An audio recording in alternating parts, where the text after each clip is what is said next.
I'm speaking with Louise Duncan, who represented New Zealand at the Paris 2024 Paralympic Games, riding Showcase BC.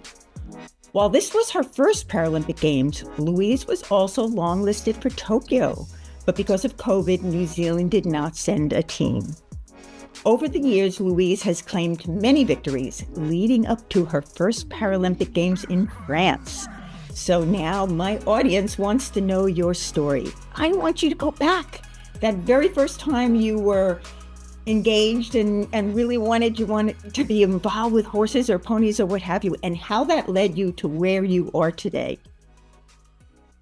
So my very first memory of a pony would be sitting on a pony called Lady. My mum is a Grand Prix dressage rider, and my dad's a farrier and also did dressage and eventing and a bit of rodeo. So in our family, if you don't speak horse, you do tend to miss out on the conversation a little bit.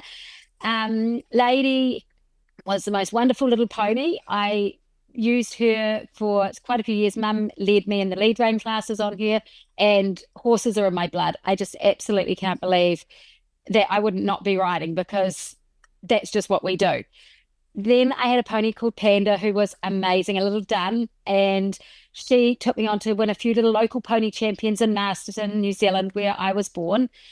And then I had a pony called Step 2, which was a 14-2 chestnut that we did some show ring classes on. And I started a little bit of dabbling with dressage properly and did pony club champs with him.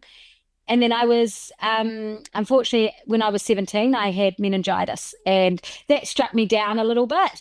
And it meant that I had to learn to walk, talk, and do everything again. Originally, they told me I wouldn't survive, or they told mum and dad. And they were amazed that I even came out of the coma. I spent 12 months in Palmerston North Hospital learning how to walk and talk again. One of my first things was that I wanted to sit on a horse. And my first word that I learned to speak again was dressage, although it didn't sound very dressage. It was more of a dressage. And Honeyman was my first horse I was able to sit back on. He was my mum's Grand Prix horse that Bess Belsky had lent to us, and he was super safe and looked after me. I took him through to Pony Club Champs, where I was captain for quite a few years, and it wasn't until 2017 when I started getting involved in para-equestrian. Wow. Well, that's amazing. I mean, to overcome that and do what you're doing now is incredible. But I want to know what it was like for you. What was it like to represent New Zealand at the Paralympic Games? It was absolutely the most amazing feeling. You can't even describe how incredible it was. Being there, wearing the silver fern, I had the whole of New Zealand behind me. The messages I was receiving was just incredible. When I came home from out schooling with Showcase at Gisardi, it was just, there were messages from people I'd never met who live in New Zealand that had connected to me on some level, and the vibes were just amazing and so beautiful and so genuine.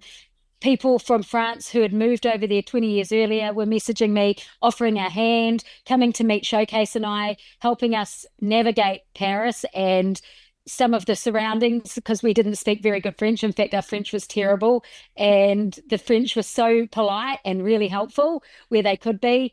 And I just felt so humbled, and absolutely can't believe the amount of support I received. It's just amazing. Can you talk a little bit about Showcase BC? What was he like to ride in that event? So Showcase BC is my amazing dance partner. His brother, Volkenstein BC, was my Tokyo campaign horse. So they're very similar, but very different in a lot of ways. He is normally a very spicy little number, and he loves to get his dancing shoes on and show off. In Paris, he was just perfect. He didn't put a foot wrong for me. He tried his hardest. I was thinking when he got out there, he might get a little concerned with the crowds. He's not used to that.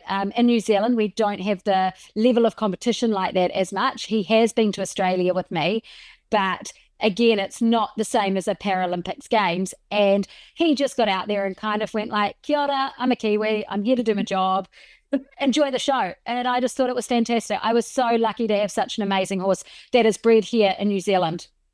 I love that. What a great story. Okay, so if you think back now to that experience, what is the one thing that comes to your mind?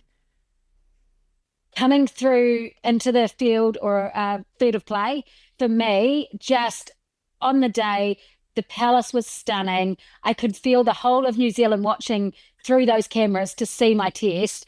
And it was the power of positivity that I could feel. It was just incredible. I had so much strength coming from New Zealand and showcase. Like I say, he just got out there and was willing to rock it and wanting to show off. So I was just the vibe was incredible. You can't even explain how amazing that is to feel your horse out there dancing to his best beat and the whole of your country supporting you the whole way through. It was just so beautiful.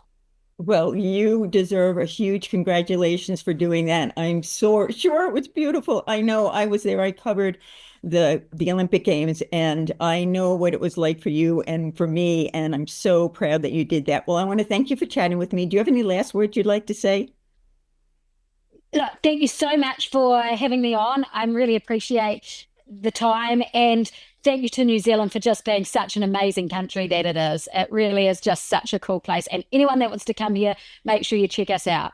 Oh gosh, beautiful. Great job. Congratulations. And I am Diana DeRosa reporting for the Equus Television Network.